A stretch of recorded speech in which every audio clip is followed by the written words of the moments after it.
Okay, let's dive into a part of U.S. history that is, well, absolutely crucial, deeply complex, and, yeah, often challenging. We're talking about the profound impact of European arrival and the formation of the United States on indigenous peoples, starting way back in 1492. That's right, and for this deep dive, our guide is a detailed history text, a history of the United States since 1492, peoples, power, and persistence. And our mission here really is to cut through the density, pull out the most important nuggets, find those surprising facts, and yet confront the gritty bits that truly tell the story of this collision of worlds. Think of it as a shortcut to understanding this vital perspective. Exactly. It's a narrative that, as the source makes clear, is marked by devastating loss, immense betrayal. It certainly is, but it's also, and this is key, fundamentally a story of incredible resistance, remarkable resilience, and a powerful cultural persistence that, continues to shape the nation you live in today. Okay, let's unpack this then. Starting with those early encounters. Right. Often simplified to just first contact, but the source shows it was much more layered. Exactly. The initial interactions weren't, always hostile right out of the gate. There was curiosity, definitely. Europeans looked for things like gold, maybe parrots initially, while indigenous peoples were interested in manufactured goods. Right? And what's kind of surprising from the source, a small detail but telling, is that some indigenous observers apparently found the Europeans a bit unkempt, and maybe their food wasn't so appealing. Unkempt. That's fascinating. It immediately flips the script a bit, doesn't it? It does. It hints at those vast cultural differences right away. But trade, that quickly became central, especially for furs. Beaver pelts were huge. So what was the real impact of that trade beyond just swapping goods? Oh, absolutely critical. The European demand for furs, it didn't just introduce new items, it fundamentally transformed indigenous economies. And in return, indigenous nations wanted manufactured goods, crucially, firearms. Firearms. And here's where you see a major shift, right? That introduction, it didn't just change hunting. Not at all. It dramatically altered the balance of power. It fueled conflicts not just between the European powers competing for that trade, but it also intensified existing rivalries between indigenous nations. Think of the Beaver Wars, the Haudenosaunee versus French allied nations. Yeah, it just added this deadly new layer. And beyond trade, these fundamental cultural misunderstandings were a constant source of friction, weren't they? Especially about land. Oh, constantly. The European concept of private property, owning land exclusively, just clashed profoundly with indigenous understandings of communal use, stewardship, a relationship with the land. So it wasn't just disagreeing. It was like seeing the world in fundamentally different ways. Precisely.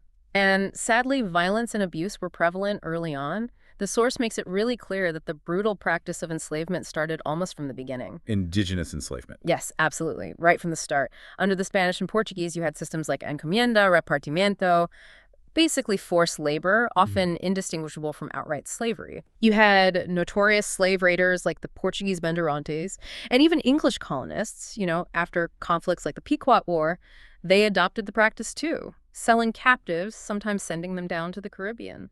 So Columbus kidnapping Native Americans on his first voyage, that really set a precedent. It sadly foreshadowed a whole lot of future exploitation, yeah. Okay, this is where things get, well, truly devastating. Yeah.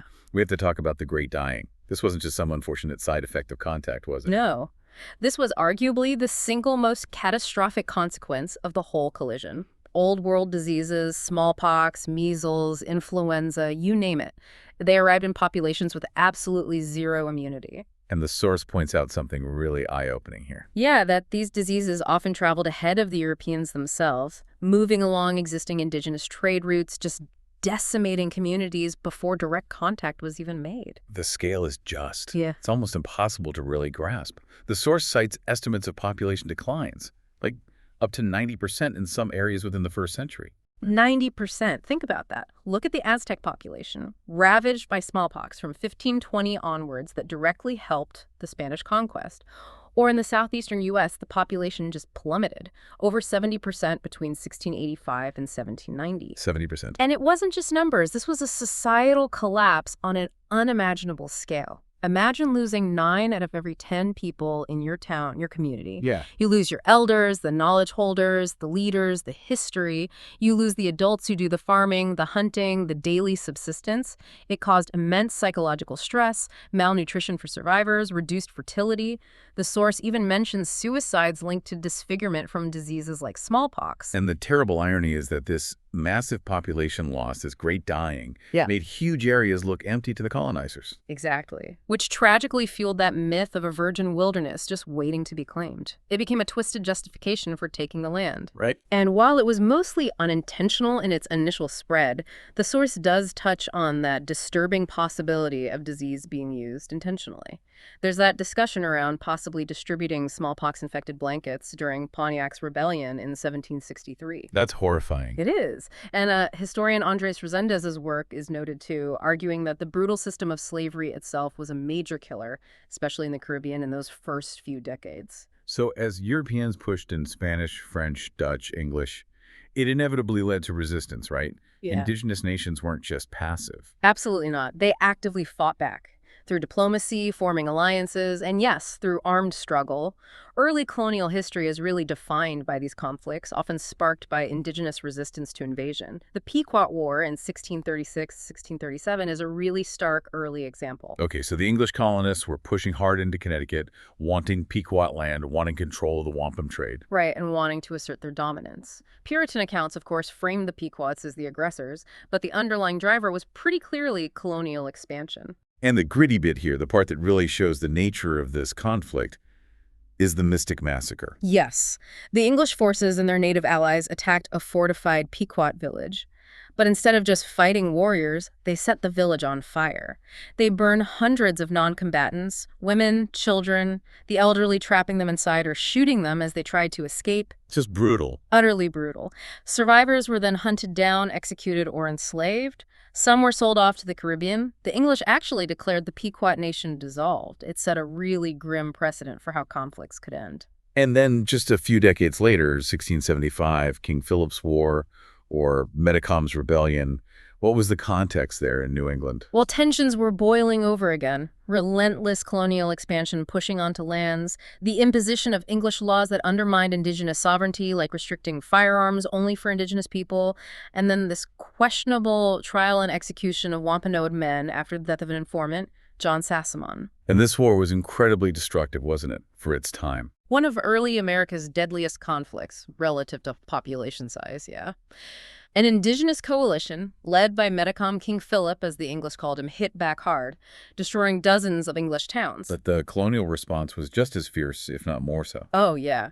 Indigenous casualties were at least double the colonists. Thousands were killed or captured and sold into slavery, often shipped to the West Indies or Bermuda. And even those who tried to stay neutral suffered. Horrifically. Many neutral or allied Christianized Indians, the Praying Indians, were rounded up and interned on Deer Island in Boston Harbor, where many just starved to death. After Metacom was killed, his head was displayed on a pole in Plymouth for over 2 decades. A gruesome symbol. God, 2 decades. It basically crushed resistance in southern New England. For generations, yes, but resistance wasn't limited to New England.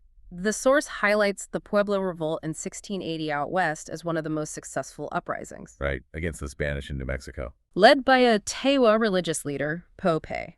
They managed to unite various Pueblo nations against Spanish religious persecution, forced labor, cultural suppression, and they actually did it. They drove the Spanish completely out of New Mexico for 12 years. 12 years, that's significant. Hugely significant. They restored traditional practices, destroyed churches, smashed mission bells. It was a powerful, even if temporary, reversal of colonial power. Showed it was possible. And later, Pontiac's Rebellion in the 1760s, after the French and Indian War. Yeah, another major pan-Indian alliance, this time in the Great Lakes region, inspired by the prophet Neolin and led by the Ottawa leader Pontiac.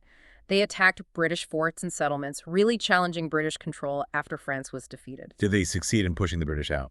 They didn't ultimately expel the British, no. But the resistance was strong enough that it forced the British Crown to issue the Royal Proclamation of 1763. That was the attempt to draw a line, limit westward colonial expansion beyond the Appalachians. Though, as we know, that line didn't really hold back the settlers for long. Not effectively, no. Settler pressure was just too intense. The source also notes other resistance tactics, like guerrilla warfare. And tragically, it points out that even attempts at assimilation, like the peaceful Christianized Lenape community at Nodden Hutton, didn't always protect people from horrific violence during wartime. Which brings us to something absolutely central, one of those recurring, gritty realities. The relentless European hunger for land and the pattern of treaties, misunderstandings, and outright betrayal. That hunger was a primary driver, wasn't it? Rationalized by these ideologies of European superiority and just exploiting those fundamental differences in understanding land, where indigenous nations might see an agreement for shared use or maybe establishing an ongoing relationship. Europeans saw it as a one-time, final sale, private property, done deal. Exactly. And a really notorious example of this, highlighted in the source, is the walking purchase of 1737 in Pennsylvania. Yes, the walking purchase. Tell us about that.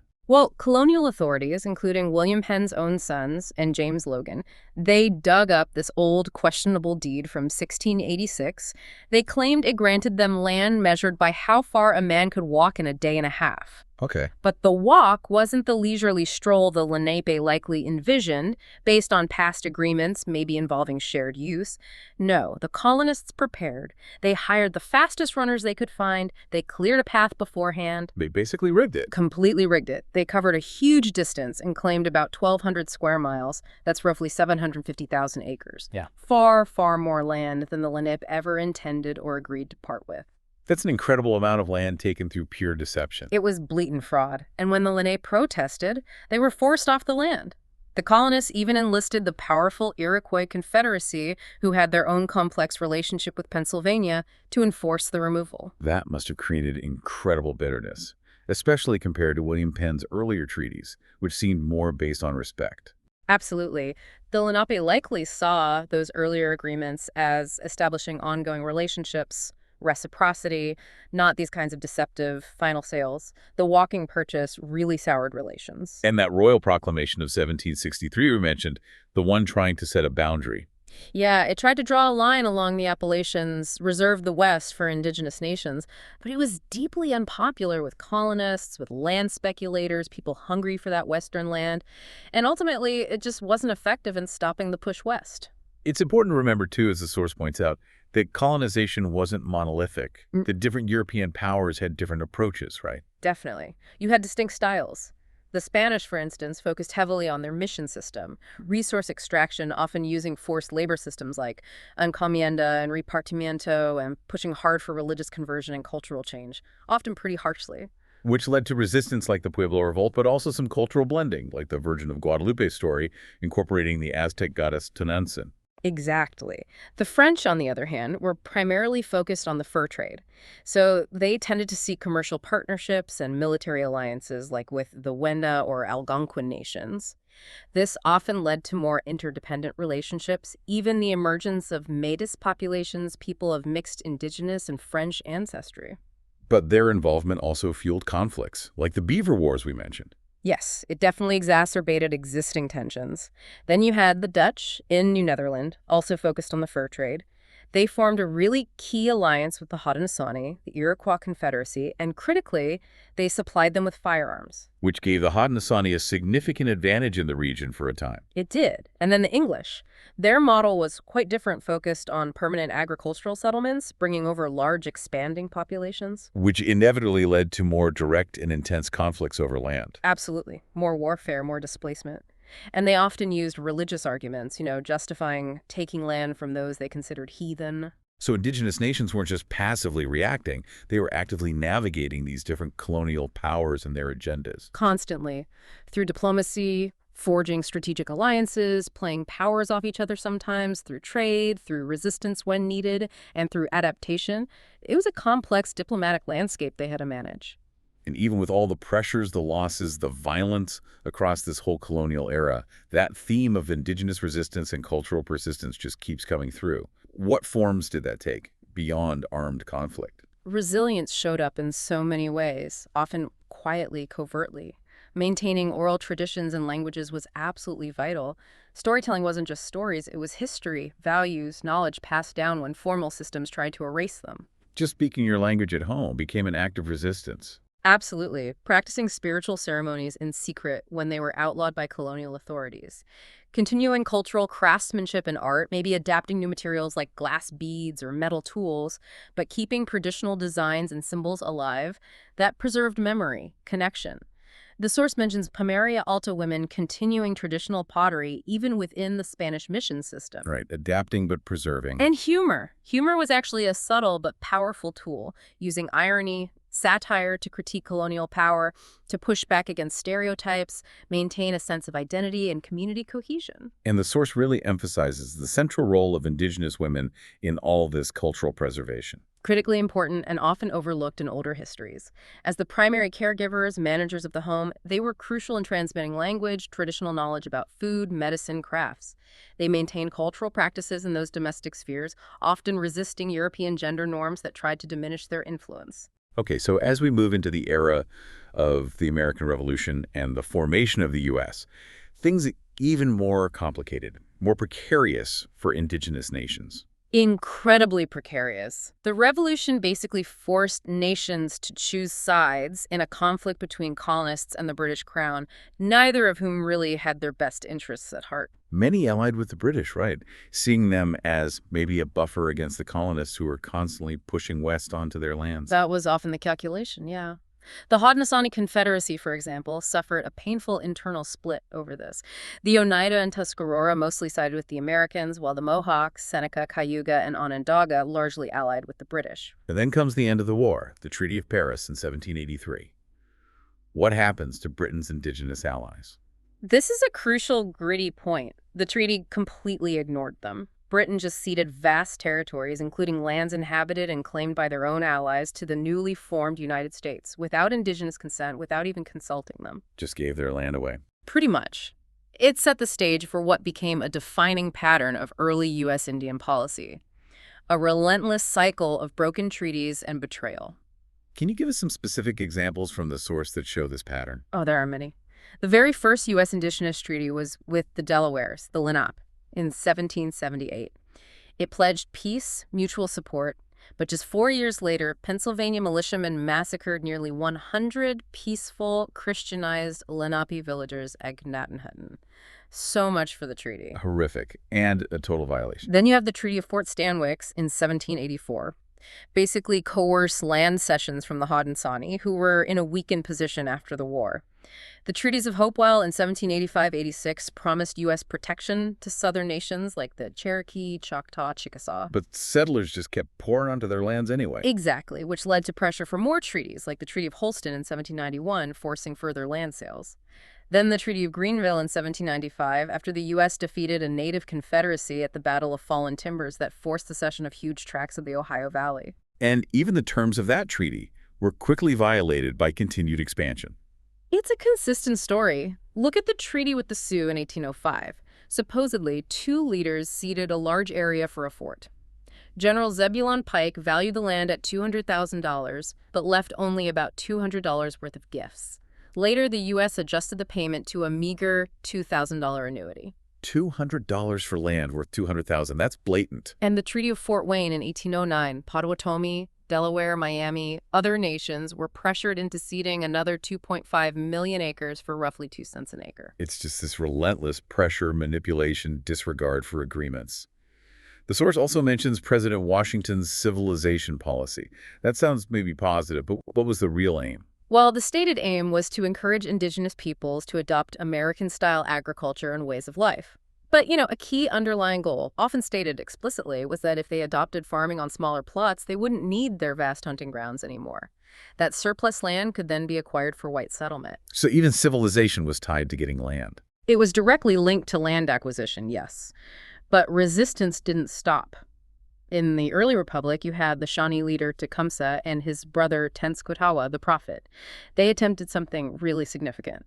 What did they try to do? They worked to build a massive pan-Indian confederacy stretching from the Great Lakes all the way down to the Gulf Coast.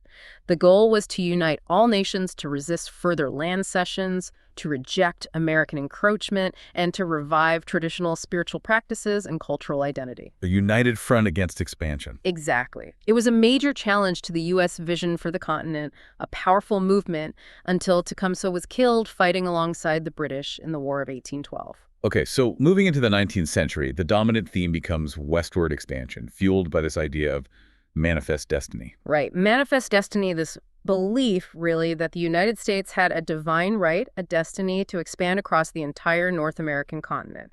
Indigenous rights, prior claims, sovereignty. None of that mattered in this view. And what was the human cost of this ideology? Immense, just devastating. It led directly to policies like the Indian Removal Act of 1830, signed into law by President Andrew Jackson. This formalized state-sponsored ethnic cleansing. Forcing the relocation of the southeastern nations. Yes, the so-called 5 civilized tribes, Cherokee, Choctaw, Chickasaw, Creek, Seminole, nations that had, ironically, adopted many aspects of American culture, governance, even agriculture and dress. The Choctaw were the first forced out, starting in 1830. And the Cherokee famously resisted this through the courts, didn't they? They did. They took their case all the way to the Supreme Court in Worcester v. Georgia, and they actually won. The court affirmed their sovereignty, ruled that Georgia law didn't apply within their territory. But President Jackson didn't care. Jackson reportedly defied the court. The famous, though maybe apocryphal, quote is, "John Marshall has made his decision, now let him enforce it." A small, unrepresentative faction of Cherokee leaders was pressured into signing the fraudulent Treaty of New Dakota in 1835, ceding their lands. The vast majority of the Cherokee Nation opposed it. But the removal went ahead anyway. Despite the legal victory, despite the opposition, in 1838, the U.S. Army forcibly rounded up the Cherokee people and marched them west. This became known as the Trail of Tears. Thousands died on that journey, didn't they? Thousands perished. From disease, starvation, exposure, it was a horrific ordeal. And other nations faced similar fates. The Potawatomi were also forced off their treaty lands in Indiana around the same time. And Manifest Destiny's impact wasn't just in the East. What about out West? The California Gold Rush, starting in 1848, was catastrophic for California's indigenous populations. The influx of miners led to widespread violence, massacres, enslavement, destruction of food sources. It was genocidal in its impact. And the Plains Wars, later in the century, included horrific atrocities like the Sand Creek Massacre in 1864. Sand Creek. Colorado militia attacked a peaceful encampment of Cheyenne and Arapaho people, mostly women, children, and elderly men, who believed they were under U.S. protection. They slaughtered hundreds. Unbelievable. This era also saw the formal establishment of the reservation system, right? Confining nations to smaller, usually less desirable lands. Yes, confining them to make way for settlers and railroads. And conditions on these reservations were often just abysmal. What were they like? Pervasive poverty. Malnutrition became rampant because government-issued rations, the commodity foods, were often inadequate, unhealthy, and a poor substitute for traditional diets lost through displacement. Disease spread easily in crowded conditions. Traditional social and political structures were deliberately undermined. And treaties were still being made, but often to reduce territory. Exactly. Treaties like Fort Laramie in 1851 defined territories but often failed to protect them from encroachment. Others, like the 1851 treaties with the Dakota and Minnesota, forced the cession of millions of acres for pennies per acre. Or the 1855 treaty with the Ojibwe in Washington Territory, which explicitly tried to push them into individual farming and land allotment, breaking up communal landholding. We also need to touch on the institution of slavery again in this period and its intersections with Indigenous history. Absolutely. Chattel slavery of African people was foundational to the Southern economy, obviously, and profoundly shaped the nation. But the source reminds us, Indigenous enslavement was also significant and continued well into the 19th century. Yes, in various forms. You had remnants of the Spanish systems, the legacy of English colonial practices like enslaving war captives, the brutal reality of the California Gold Rush, where Indigenous people were hunted and forced into labor. And sometimes intertribal sales of captives occurred, occasionally exacerbated by colonial pressures. And there were direct intersections between African and Indigenous experiences with bondage and freedom, right? Definitely. Escaped African slaves, often called Maroons, frequently found refuge in Indigenous communities, particularly among the Seminoles in Florida. They formed alliances, sometimes intermarried, creating blended communities that fiercely resisted both Spanish and later U.S. authorities who wanted to reclaim the escaped slaves. The Seminole Wars were partly fueled by this U.S. desire to capture and re-enslave those Black Seminoles. So the Civil War comes along. How did that impact Indigenous nations, especially those in Indian Territory in modern-day Oklahoma? It was another incredibly divisive period. Many nations in Indian Territory were split, some factions allied with the Confederacy. Why? Well, partly due to existing grievances with the U.S. federal government, broken treaties, encroachments, and also, critically, because some prominent members within those nations, particularly among the Cherokee, Creek, Choctaw, Chickasaw, and Seminole, were themselves slaveholders. So they had a stake in the Confederacy's success. Some did, yes. Post-war, Reconstruction brought promises of rights and citizenship for African Americans, though those promises were largely undermined by Southern resistance and Jim Crow laws. But for Indigenous peoples, especially in the West, the end of the Civil War meant something else. What was that? Intensified westward expansion. The large, experienced U.S. Army, no longer fighting the Confederacy, was redeployed to the West. Its mission became pacifying indigenous resistance and forcing remaining independent nations onto reservations. And the Transcontinental Railroad played a role. A huge role. It cut through treaty lands, accelerated white settlement, and facilitated the deliberate, systematic destruction of the great bison herds, which were absolutely vital to the lifeways of Plains nations. But even through all this, the wars, removals, reservations, the destruction of the bison, that resistance and cultural persistence continued. It absolutely did. Using many of those same strategies we talked about earlier, maintaining oral traditions, practicing ceremonies often in secret, continuing cultural crafts, using humor, and relying heavily on the strength and knowledge of women to hold communities together and pass on traditions. Which brings us to perhaps some of the most direct and damaging gritty bits in this whole history.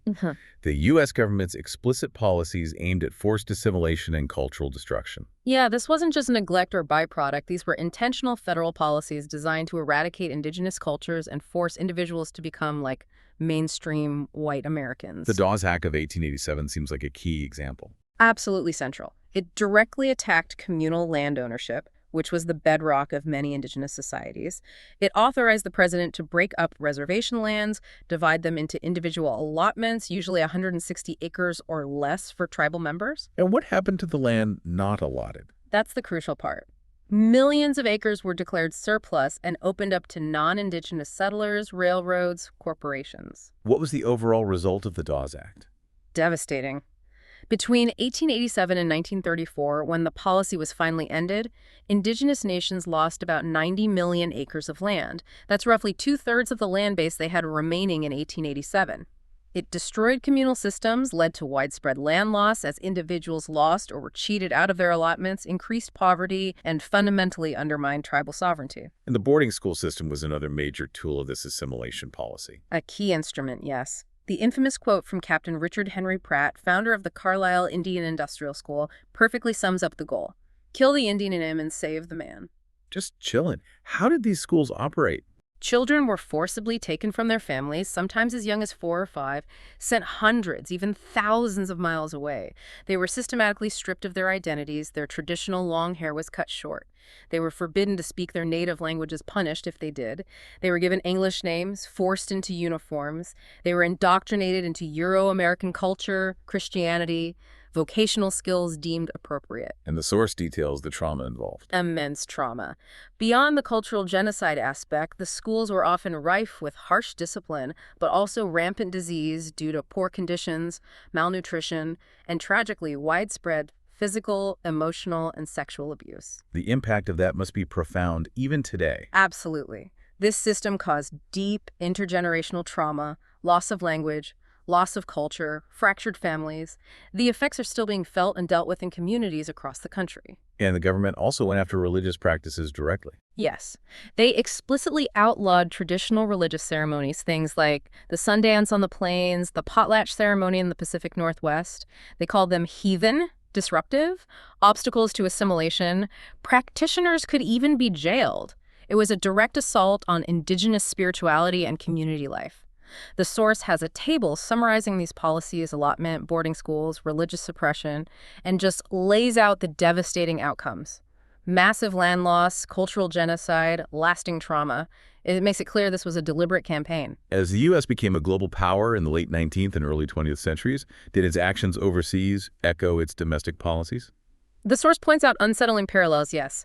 U.S. imperialism in places like Puerto Rico, Guam, the Philippines, Hawaii, it involved similar patterns of colonization, land dispossession, cultural suppression, imposing foreign rule, often justified by similar ideas of racial and cultural superiority. And yet, indigenous people served in the U.S. military during this time. They did. It's a striking detail that indigenous men served, and served bravely in World War I, even before they were all granted full U.S. citizenship in 1924.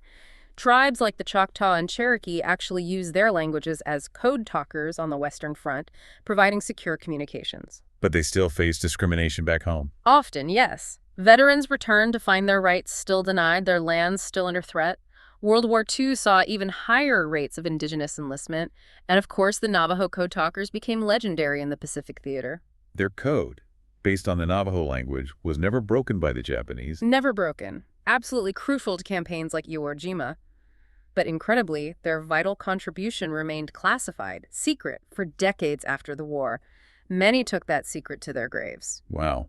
And the war also spurred migration. Yes, many indigenous people moved off reservations to work in war industries in cities, which brought new opportunities but also new challenges like discrimination, housing issues, and disconnection from home communities. Now, during the 1930s, under Franklin Roosevelt's Indian New Deal, there was a policy shift, wasn't there? The Indian Reorganization Act of 1934. There was. The IRA marked a significant, though imperfect, shift away from the destructive assimilation policies like allotment. It aimed to end allotment, promote tribal self-government, encourage cultural preservation, and provide some economic development funds. So a move towards recognizing tribal rights. In theory, yes. Its implementation was uneven, and not all tribes accepted it, but it did represent a rejection of the Dawes Act philosophy. But that rejection didn't last forever, did it? The post-war era saw another reversal. Sadly, no. The 1950s and 60s brought the termination era. Congress adopted a policy aimed at unilaterally ending the federal government's trust relationship with specific tribes. Ending the relationship, what did that mean in practice? It meant dissolving tribal governments, selling off tribal assets, often valuable land and resources, and eliminating federal services and protections for those tribes. Basically, making them subject to state laws and taxes like individual citizens, but without the communal structures or resources. How did that work out for the tribes targeted? It was disastrous. Over 100 tribes were terminated. It led to further land loss, severe economic hardship, the loss of federal status and recognition for many, and profound cultural erosion. It's widely seen now as a failed and deeply damaging policy. And alongside termination, there was the relocation program. Right. The Indian Relocation Program actively encouraged indigenous people, particularly young adults, to move from reservations to designated cities like Chicago, Denver, Los Angeles, Cleveland. The government promised job training and assistance. To deliver. Often not adequately. Many relocatees faced unemployment, poor housing, discrimination, and profound culture shock and isolation, cut off from their families, communities, and cultural support systems back home.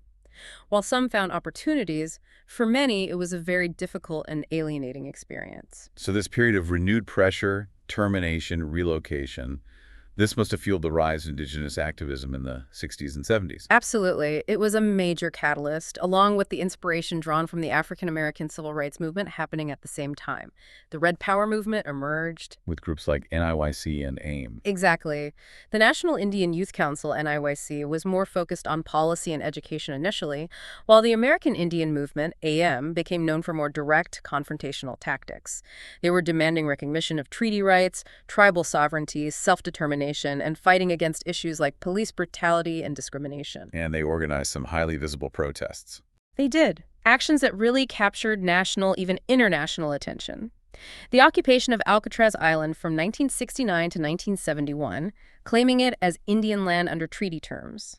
The Trail of Broken Treaties protests march across the country in 1972, which culminated in the week-long occupation of the Bureau of Indian Affairs headquarters in Washington, D.C. And the Wounded Knee occupation in 1973. Yes, the 71-day standoff at Wounded Knee on the Pine Ridge Reservation in South Dakota, protesting alleged corruption in the tribal government and demanding the U.S. honor its treaties.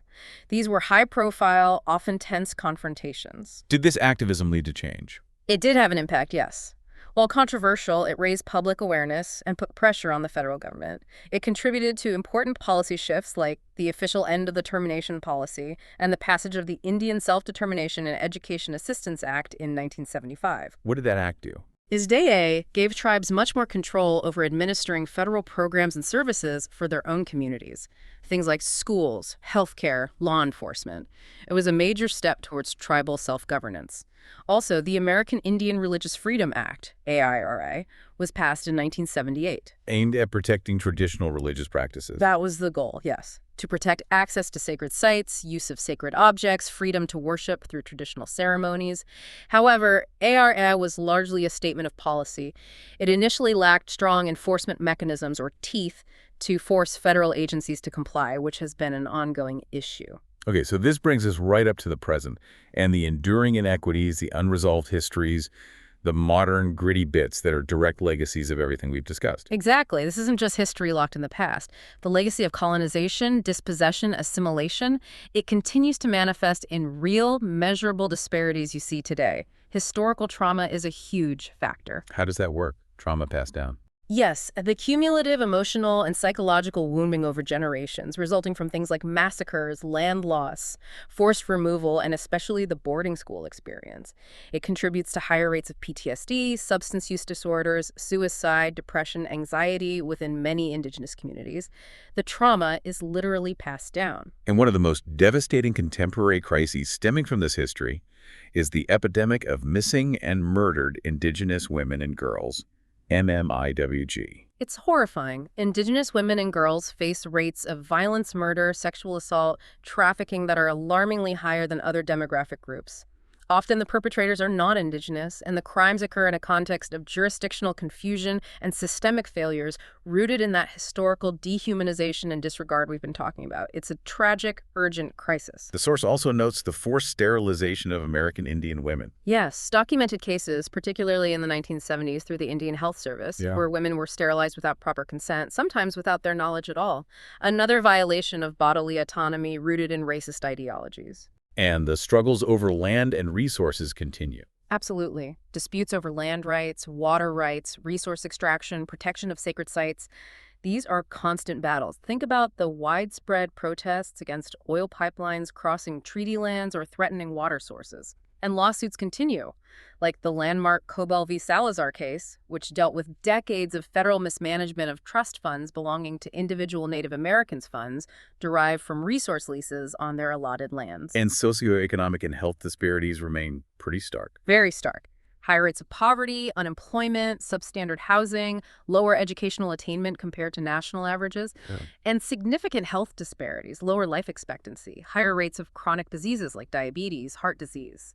These are directly linked to factors like poverty, a lack of access to quality health care, but also the loss of traditional food systems and the legacy of unhealthy government commodity foods provided after displacement. And environmental injustice, too. Yes. Indigenous lands have often been disproportionately targeted for locating polluting industries, toxic waste dumps, uranium mining, things that further damage health and the environment relied upon for subsistence and cultural practices. So really understanding this requires a fundamental shift in how we look at U.S. history, doesn't it? Moving beyond the traditional narrative. Completely. It means directly challenging that dominant Eurocentric perspective, the one that often portrays colonization as heroic, inevitable progress and uses stereotypes like the noble savage or the vanishing Indian or the primitive barbarian to justify dispossession and violence. And even the term Indian, which Columbus mistakenly applied, it just erases the incredible diversity of hundreds of distinct nations, cultures, languages. Exactly. The source calls this the master script, a narrative that has historically silenced Indigenous voices and perspective, rendering them invisible or marginal in the story of America. So the crucial step is actively centering Indigenous perspectives. Yes. Listening to and learning from oral traditions, from Indigenous scholars, writers, artists, storytellers.